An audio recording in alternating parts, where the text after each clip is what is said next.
क्या औरत के लिए हाथ से इस्तिंजा करना जरूरी है? सवाल: क्या औरतों को पेशाब करने के बाद भी हाथ से तहारत करना लाजमी है या 3 दफा अच्छी तरह पानी डालने से भी तहारत हो जाएगी? और अगर हाथ से सफाई लाजमी होती है और किसी को इस बारे में इल्म न हो और वो बस 3 दफा अच्छी तरह पानी डालती रही हो तो क्या इसके लिए पिछली नमाजों की अदायगी दोबारा लाजिम होगी? जवाब: आमतौर पर पेशाब के बाद शर्मगा पर ऐसी कोई नजासत लगी नहीं होती जिसको हाथ से साफ किया जाए, बल्कि सिर्फ पानी डालने से ही शर्मगा पेशाब के कतरों से साफ हो जाती है। इसलिए जब तक ऐसी कोई नजासत लगी ना हो इस वक्त तक इस्तिंजा के लिए हाथ का इस्तेमाल जरूरी नहीं है और सिर्फ पानी डालने से पाकी समझी जाएगी। लिहाजा ऐसी खातून को अपनी पिछली नमाजों से मुताल्लिक शक और वहम में नहीं पड़ना चाहिए। औरत के गुस्ल का तरीका। सवाल: हीज़ के गुस्ल का क्या तरीका है? जवाब: गुस्ल खुआ किसी भी नापाकी से तहारत का हो, इसका मसनून तरीका एक ही है, वो ये है कि पहले हाथ धोए और इस्तिंजा करे, फिर बदन पर किसी जगह नजासत लगी हो उसे धो डाले, फिर वजू करे, फिर सारा बदन पर 3 मरतबा इस तरतीब से पानी बहाए कि पहले सर पर, फिर दाएं कंधे पर, फिर बाएं कंधे पर और जिस्म पर पानी बहाते हुए जिस्म को मिले। गुस्ल में 3 चीजें फर्ज हैं। 1. कली करना। 2. नाक में पानी डालना। 3. पूरे बदन पर पानी बहाना।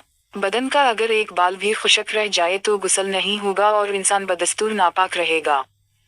नाक कान के सौराखों में पानी पहुंचाना भी फर्ज है। अंगूठी छल्ला अगर तंग हूं तो इसको हिलाकर इसके नीचे पानी पहुंचाना भी लाजिम है, वरना गुस्ल ना होगा। बाज़ ख्वातीन नाखून पालिश वगैरह जैसी चीजें इस्तेमाल करती हैं जो बदन तक पानी पहुंचना नहीं देती। गुस्ल में इन चीजों को उतार कर पानी पहुंचाना जरूरी है। बाज़ औक़ात बेख्याली में नाखूनों के अंदर आटा लगा रह जाता है, इसको निकालना भी जरूरी है।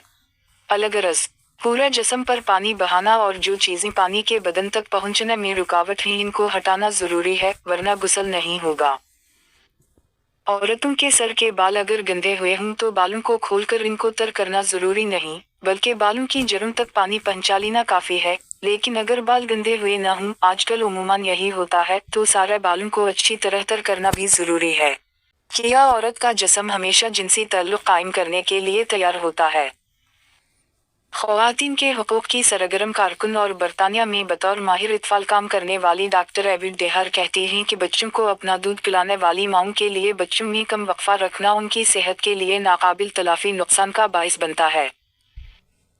इन्होंने बताया कि इंतहाई मुख्तसर वक्फों से ख़वातीन में हिमल ठहरना न सिर्फ उनमें खून की कमी बाइस बनता है बल्कि दायमी जिस्मानी कमजोरी का भी, क्योंकि हमल के दौरान और बदज़म बच्चे की पैदाइश के वक्त में अपने जिस्म में मौजूद तवानाई का तमाम ज़ख़ीरा सिर्फ कर बैठती है। वो कहती हैं कि बच्चे की विलादत के बाद किसी औरत के जिस्म को मामूल में आने में 6 से 8 हफ्तों का वक्त दरकार होता है और सी सेक्शन यानी बड़े ऑपरेशन होने की सूरत में ज़च्चा के शिफायाब होने के अमल में इससे कहीं ज़्यादा वक्त दरकार होता है। ख़वातीन के जिस्मानी लिहाज से मुख्तलिफ अफ़ाल होते हैं। ख़वातीन के हार्मोन्स हीज़ के दौरान उतार चढ़ाव का शिकार रहते हैं। इनका कहना है कि हार्मोन्स में ये माहाना बुनियादों पर होने वाला उतार चढ़ाव अफसरदगी, थकावट और जिस्म में कम होती तवानाई का सबब बन सकता है और ऐसी सूरत में ख़वातीन जिनसी तौर पर तज़ब्ज़ुब का शिकार हो जाती हैं और इनकी जिनसी ख्वाहिश कम या ज़्यादा हो सकती है।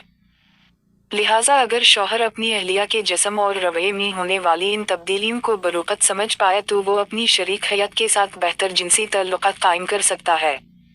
ख़वातीन के जिस्म में हार्मोन्स के अदम इस्तेहकाम का मतलब यह है कि वो हमेशा जिनसी ताल्लुकात के कायम करने के लिए दस्तयाब या तैयार नहीं हो सकती।